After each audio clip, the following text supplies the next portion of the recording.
कार्नोव प्रमेय। कार्नो एक वैज्ञानिक का नाम है जिसने एक ऊष्मा इंजन के लिए प्रमेय दी, जिसके अनुसार स्रोत तथा सिंक के समान तापों के मध्य कार्य करने वाले उत्क्रमणीय इंजनों की दक्षता समान होती है, चाहे कार्यकारी पदार्थ कुछ भी लिया जाए। अर्थात दो रिवर्सिबल इंजन है, उनकी जो कार्य करने की जो दक्षता है वो भी समान होती है, चाहे उनके मध्य में भरा हुआ कार्यकारी पदार्थ कुछ भी लिया जाए। इस प्रमेय को सिद्ध करने के लिए माना कि दो उत्क्रमणीय इंजन ए तथा दूसरा बी लेते हैं, जो कि स्रोत और सिंक के समान ताप T1 के मध्य कार्य करते हैं। दोनों इंजनों को इस प्रकार से व्यवस्थित किया गया है कि एक सामान्य कार्नो चक्र के आधार पर ए अग्र दिशा में तथा बी पश्चिम दिशा में या विपरीत दिशा में कार्य करे। माना कि इंजन ए को अधिक दक्ष माना गया है इंजन बी से। ये ए और बी तो इंजन है, ईटा यहाँ पर दक्षता है, तो ईटा ए ग्रेटर देन ईटा बी। इसका मतलब ये है कि इंजन ए को अधिक दक्ष माना गया है इंजन बी से। अब इसको डायग्राम से समझिएगा आप। इस डायग्राम में देखो आप, ये स्रोत है जिसका ताप T1 है, ये सिंक है इसका ताप T1 है। स्रोत और सिंक दोनों का समान ताप है। यहाँ पर इंजन ए है जो कि अग्र दिशा में आगे बढ़ रहा है, इंजन बी है जो विपरीत दिशा में काम कर रहा है।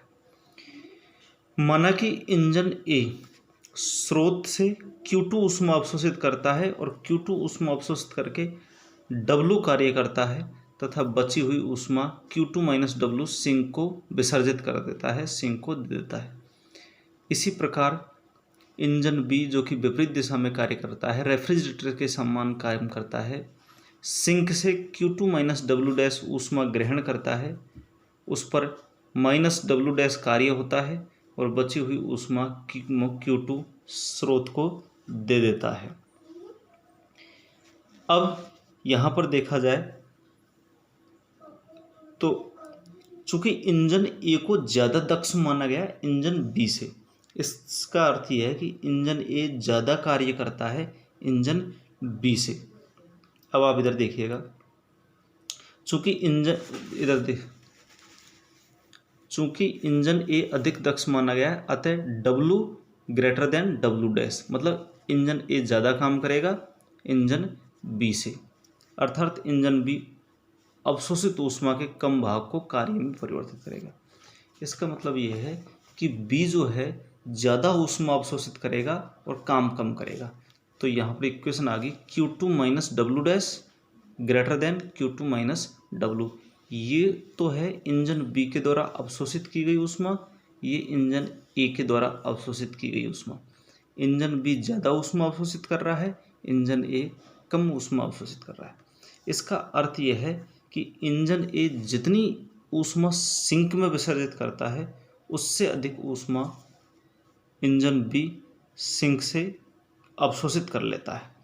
इस प्रकार दोनों इंजन जो है आपस में मिलकर, युग्म आपस में मिलकर के संपूर्ण ऊष्मा को कार्य में बदल देता है, जो कि ऊष्मागतिकी के द्वितीय नियम के खिलाफ है। ऊष्मागतिकी का द्वितीय नियम हमने पढ़ा है। ऊष्मागतिकी का द्वितीय नियम ये कहता है कि ऐसी कोई शाश्वत मशीन नहीं है जो कि संपूर्ण ऊष्मा को कार्य में बदल दे। इसका मतलब ये है कि हमने जो शुरू में माना है ईटा ए ग्रेटर देन ईटा बी, ये गलत माना है, क्योंकि इंजन ए ज़्यादा काम करेगा इंजन बी से, तो संपूर्ण अवशोषित ऊष्मा को कार्य में बदल देगा, लेकिन ये गलत माना है। इसका मतलब ये है कि ईटा ए बराबर ईटा बी, अर्थात स्रोत और सिंक के समान तापों के मध्य कार्य करने वाले उत्क्रमणीय इंजनों की दक्षता समान होती है, चाहे कार्यकारी पदार्थ कुछ भी लिया जाए। नेक्स्ट है आपके एंट्रोपी। एंट्रोपी को यदि परिभाषित किया जाए तो एंट्रोपी किसी तंत्र की अव्यवस्था की माप है।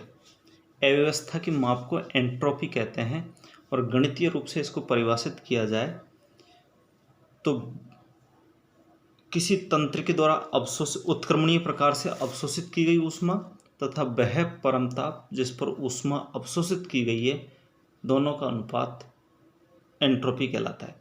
देखिएगा यहाँ पर जो डी क्यू रिवर्सिबल है ये उत्क्रमणीय प्रकार से अवशोषित की गई ऊष्मा है, टी वह परम ताप है जिस पर ऊष्मा अवशोषित की गई है, दोनों का अनुपात एंट्रोपी कहलाता है।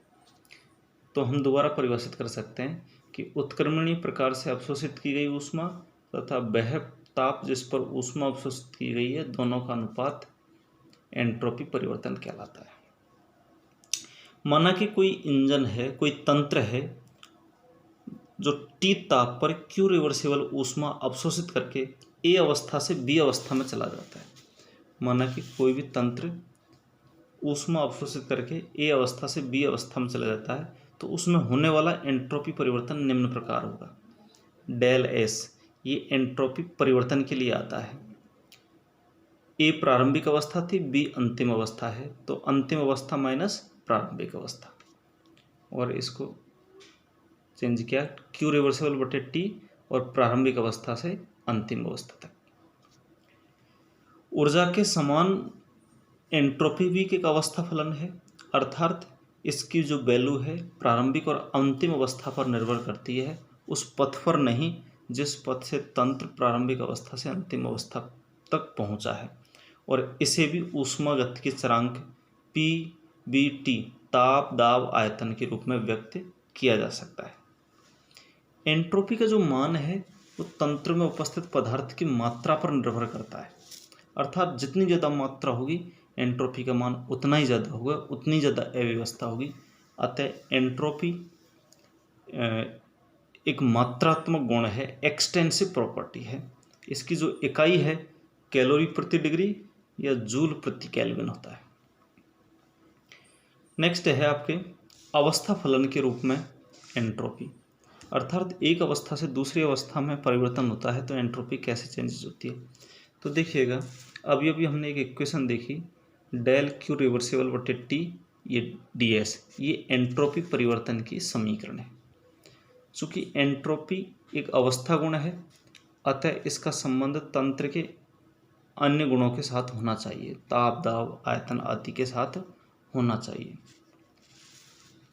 अब आप ध्यान दीजिएगा, माना कि किसी गैस का उत्क्रमणीय प्रसार हो रहा है, तंत्र का दाब P है, तो प्रथम नियम के अनुसार देखिएगा, अब ऊष्मागतिकी का प्रथम नियम अप्लाई कर रहे हैं, डेल क्यू रिवर्सिबल बराबर D U plus P D V. देखो ऊष्मागतिकी का जो प्रथम नियम है डी क्यू बराबर D U plus P D V, तो डी क्यू की जगह ये ऊष्मा का वैल्यू रख दिया, समीकरण 1 दे दिया। अब इसको हमने समीकरण 1 दे दिया, समीकरण 1 में टी का भाग देने पर अब दोनों पूरी इक्वेशन में टी का भाग देंगे तो यहाँ पर टी आ जाएगा, नीचे इधर भी टी आ गया, इधर भी टी आ गया। ये वाला जो स्टेप है ये ऊष्मागतिकी में एंट्रोपी की परिभाषा है, अतः इसको डी एस लिख दिया, यहाँ पर 1/T डी यू लिख दिया, या as it is D U बटे टी लिख सकते हो आप, और P/T और dV लिख दिया, समीकरण 2 दे दिया यहाँ पर। समीकरण 2 ऊष्मागतिकी की एक मूलभूत समीकरण है जो तंत्र की एंट्रोपी परिवर्तन का ऊर्जा तथा आयतन परिवर्तन के मध्य में संबंध व्यक्त करती है। अर्थात ये जो समीकरण है ये ऊष्मागतिकी की मूलभूत समीकरण है जो एंट्रोपी परिवर्तन का ऊर्जा परिवर्तन और आयतन परिवर्तन में संबंध व्यक्त करती है। समीकरण 2 में अवकलन गुणांक 1/T तथा P/T सदैव धनात्मक होते हैं, अतः इस समीकरण के अनुसार किसी तंत्र की एंट्रोपी 2 प्रकार से परिभाषित की जा सकती है, और वो किस तरीके से परिवर्तित करते हैं तो देखिएगा। नंबर 1 है, स्थिर आयतन पर तंत्र की ऊर्जा के बढ़ने से उसके एंट्रोपी के मान में वृद्धि होती है। अब आप इस इक्वेशन को ध्यान दीजिएगा, यदि इसको कांस्टेंट रख दिया जाए,